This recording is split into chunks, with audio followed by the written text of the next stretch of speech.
Hello, ladies and gentlemen. Welcome back to the final episode of the Let's Discuss Sports podcast for the season. We have got Dr. Daniel Plumley with us again, and the football season is effectively over. There are a couple of international tournaments such as the UEFA Nations League and the Copa America going on. There will be African Cup of Nations going on in the month of July, but we are effectively done for the season. And congratulations to Chelsea for winning the Europa League and Liverpool for winning the Champions League. Our thoughts and prayers are also with the family and friends of Jose Antonio Reyes, who tragically passed away last week. Hello, Dan. How are you? Good afternoon. Very well, thank you. So, Dan, we've got an interesting update yesterday from you on Twitter regarding the financial difference in the prize money of the top 5 leagues in Europe. And what amazed me was Huddersfield Town, who finished last place in the Premier League, has earned more money from TV deals than Atlético Madrid, who finished second in the La Liga. So, what is the situation there? Yeah, amazing figures, and that's what we're looking at here with the broadcasting rights. So, two things in that. One is that the Premier League itself is known to be the most equal distribution amongst its own teams in terms of the top to bottom ratio, which it is. But because of the value of the deal is so much more than the other big leagues in Europe, and because of the other distribution systems that we see in Spain, in Italy, in Germany, and France, despite the high to low ratio, it does create a weird situation whereby the clubs that finish in the bottom half of the Premier League often earn much more than some of the big hitters in other leagues. So, yeah, if you look at the Huddersfield case, €104 million earned for finishing bottom of the Premier League from broadcasting. Atletico just shy of that with 103. The other thing in Spain that's interesting is whilst they've moved to a more equal distribution mechanism, which has balanced the top to bottom ratio, which has helped the league as a whole, it's still skewed in favour of Barcelona and Real Madrid, and it's because part of the total amount is due to subscription services, TV membership, and season ticket sales and things like that. So you would naturally expect that those two clubs would then obtain a greater share of the market. So the majority of leagues in Europe, particularly the top 5, have come more in line and have gone towards a more collective sell-in, which is good for the league as a whole. But there are still instances where the top clubs continue to benefit because of the way the mechanism still worked out. But if we look at the graphs of the prize money of the top 5 leagues, like there is, you can say, a very huge gap between the Premier League and any other league in Europe. Yeah, absolutely, and it's to do with the value of the deal. We're just about to start a new cycle this season coming for the Premier League, but the value of the overseas rights have meant that actually, despite the UK rights decreasing slightly, the value of the international rights has risen. So again, we expect the Premier League to be the market leader, and a substantial market leader as well. There is a big gap to the next best league, which is currently Spain and Germany are tying for second place in that, but the gap's still about £2 billion. And it's a phenomenal amount of money that then gets shared between those Premier League clubs, and that's why that line on that graph is there's such a big gap between the 4 and then the Premier League. So talking about the Premier League, which has like huge TV money, let's talk about the Championship, and we can say like the most expensive match of the season was the playoff final between Aston Villa and Derby County. £120 million on offer for the winner. So there are 3 teams apparently got promoted: Norwich City, Sheffield United, and Aston Villa. So what should be the realistic goals for these teams next season? Yeah, always an interesting question. If you ask the fans, they'll say one thing. If you ask the owners and people in the game, they'll say something else. If you ask financial analysts like myself, they'll say something different. I think it's a phenomenal amount of money in terms of the uplift in revenue is the first thing, as you mentioned. So minimum uplift for all those 3 teams of 120 million, with scope to push that further if they stay in the league. Parachute payments would come in if they got relegated. I suppose the overall goal for all 3 will be survival, first and foremost, because that league is really tough to stay in, given the financial gap between the Premier League and the Championship. So particularly looking at, Sheffield United as an example, 10 years since they were in the Premier League. It's a long time, and it'll take time to adapt. So the first goal is survival. I think then it becomes a case of how realistic you define the expectations for the club. So, what is success for Norwich, Sheffield United and Aston Villa? We've seen good and bad examples of that in the past, and you can only look to those examples to kind of illustrate the point. So I would absolutely not be in favour of throwing all that money at transfers and wages. And, look at Fulham this season, spent all the TV money in the summer, pretty much, 110, 115 million, and have been relegated, which creates huge problems then financially, dropping down into the league, where the revenue's not as good and you've got big players on big wages. So I don't think that's the model to follow, to throw everything at it. I would go from a more of a sustainability argument and look at, what Burnley have done in recent seasons, or, Huddersfield to a lesser extent. I know they've only spent 2 seasons there, but spend a little bit on transfers, improve your squad where you can, because all 3 will need to improve their squad. But certainly don't look to spend all of that money on players and wages, and think about the longer term strategy. And if you can stay in that league again, then it becomes another 100 million and another. So actually the real value of staying in that league and building over time, if you can do it, is into the 400, 500 millions rather than the hundreds. I mean, what we have seen with one of the teams promoted from last year in Wolverhampton Wanderers, they had a brilliant season in the Premier League. They finished 7th, and probably they won't be playing in the Europa League, which is a shame. But what examples can the teams take from that? Yeah, I think again it becomes, you have to kind of see this as a longer term vision. So Wolves again is an interesting case to kind of counter Fulham, because Wolves spent some money as well in the Championship and in the Premier League, but they had a bit more of a clearer vision in terms of where they wanted to go, the football philosophy, the style, which obviously comes into it, the managerial aspects, the coaches, the owners, which we've talked about in the past on these podcasts. And I think that's, Fulham seemed a little bit just desperate to buy players, any players, rather than targeted investments and people that can improve that squad and that philosophy. So I think if you are going to spend, you need to look at what you can spend realistically and what you want to spend that fits with the club. Especially a case in point there with Sheffield United, who have, very much been, not big name signings in the Championship. They've been performing above expectations for a couple of years now. And looking at that squad, and what the manager will want is people that buy into that mentality as well. And those players will be available for a relatively good price in this market. So it's not just where you spend the money. Spending money is important, but it's who you spend it on and how you make that work with your overall style. Now, talking about the Champions League and the Europa League, regarding Arsenal finished 5th in the Premier League, and they had to win the Europa League to actually qualify for the Champions League, which apparently they lost by 4-1, which again means £50 million reduction in revenue. Yeah, because of the financial difference between Champions League and the Europa League. And Arsenal has been an example of a club where it is self-sustainable. Yeah.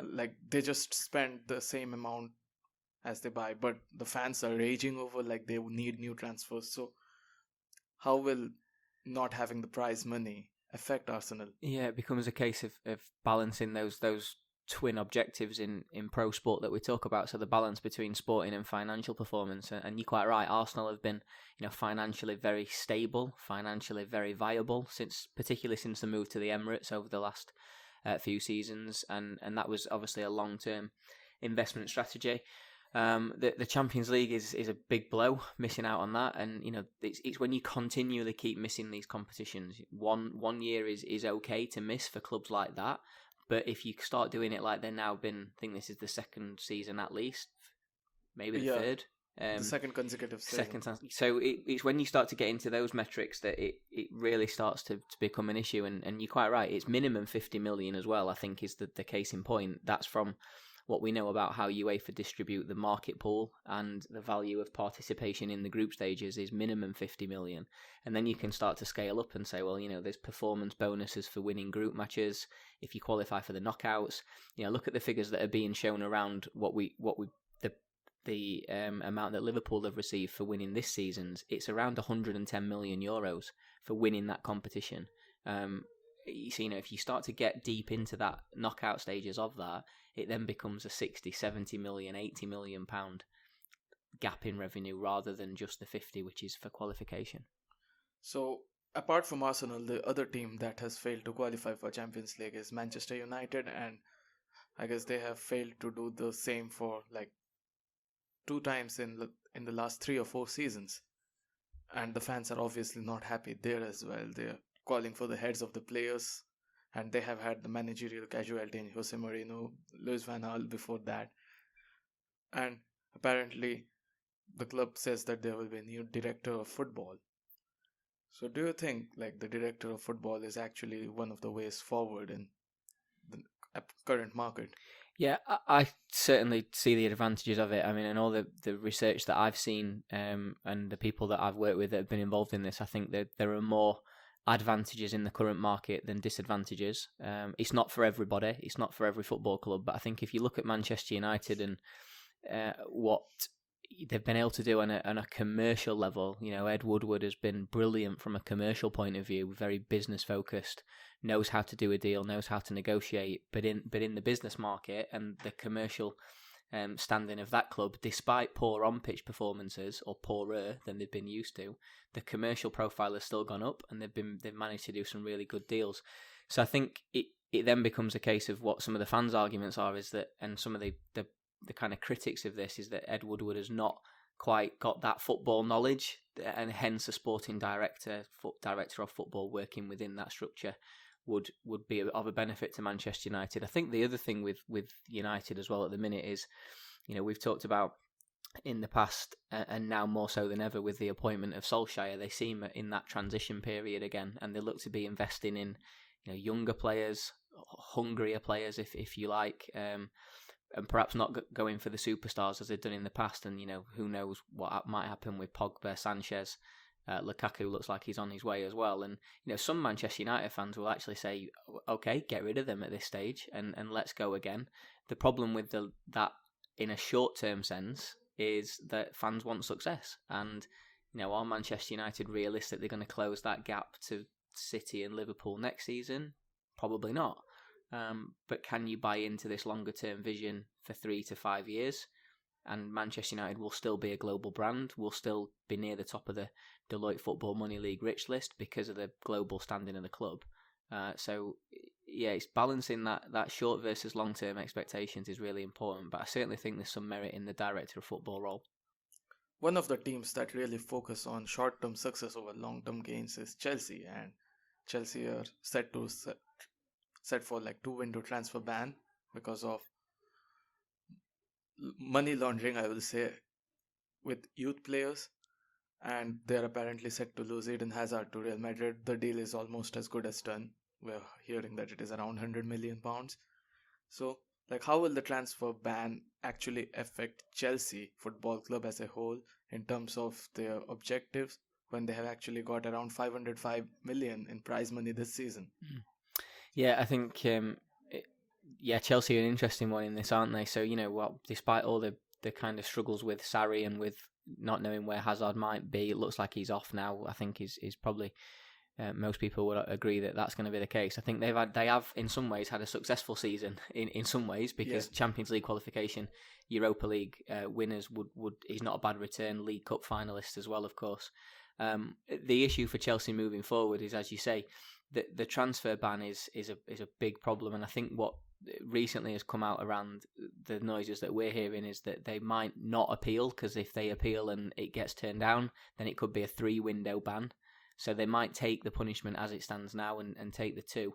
I think that there's some issues in that, isn't there? One is Hazard, definitely, and not being able to replace Hazard. Partly, we've mentioned this before as well, I think that's why Pulisic was brought in the summer in some respects. There's an opportunity to make Kovacic's loan permanent. Yeah. And they would probably activate that. And then I think it's where the loan players then come back from. They'll be looking at integrating players back into that. Maybe Batshuayi, maybe Tammy Abraham. Mason Mount. Yeah, Mason Mount has been named as well. Hudson-Odoi is a big positive that he's staying, and once he's back fit, can then be integrated into that squad. I think the other thing with Chelsea at the minute as well is, despite the transfer ban, is obviously Sarri's future's up in the air, and it looks like he's off to Juventus as well. So anybody coming into that role has to then manage that transfer ban and probably the loss of their star player. So they do very much as well feel like another team in transition, like a bit like an Arsenal, a bit like Manchester United. And the issue for those clubs next season is can they close that gap in the short term? And honestly, based on this year's evidence, no. But then it's about, okay, so how do we close that gap and get better for the next 2, 3, 4 years?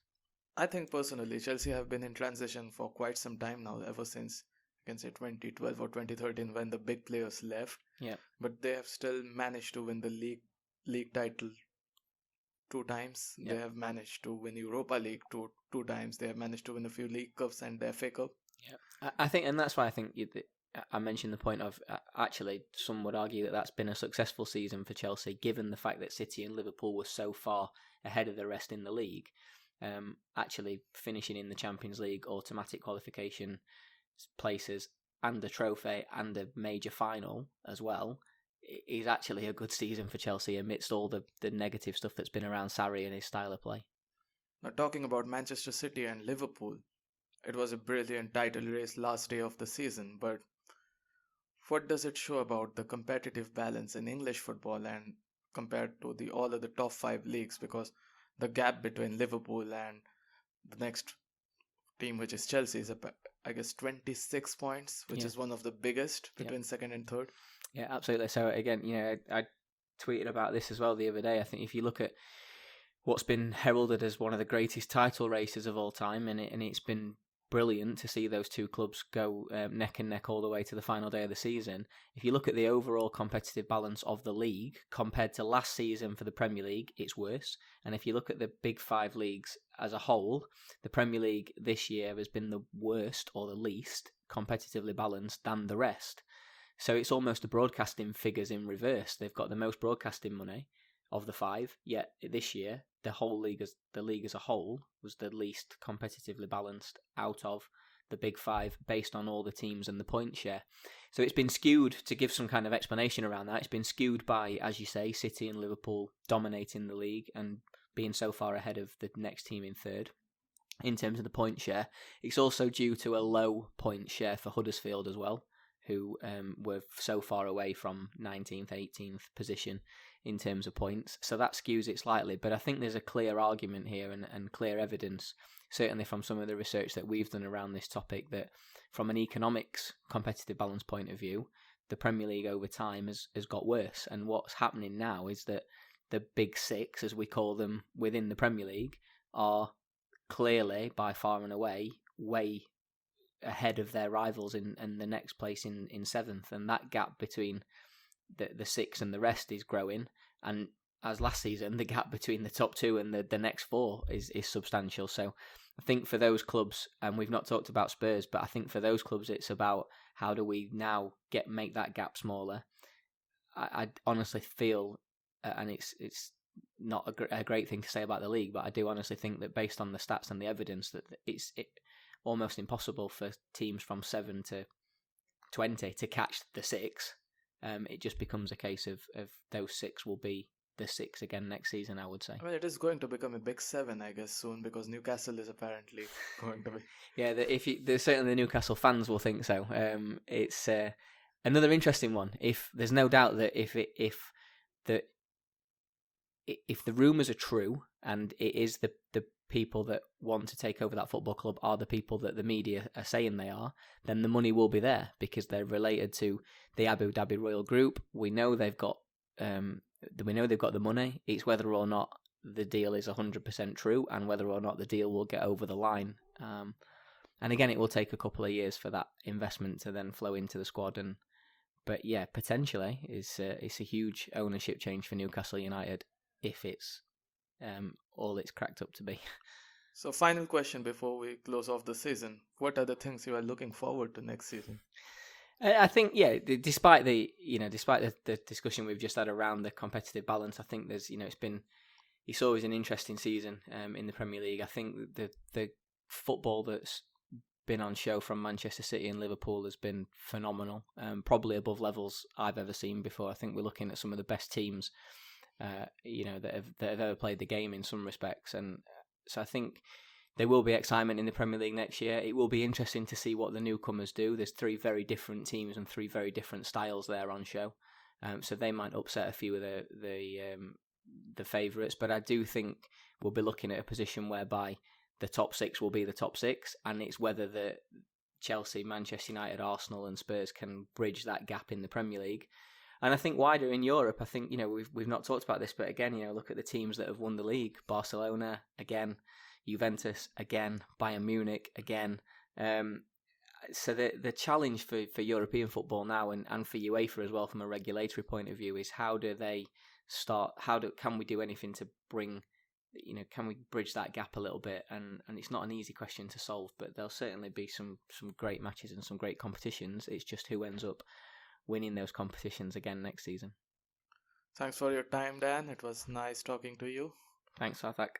And here we finish off the season. See you back next season, guys. Thank you.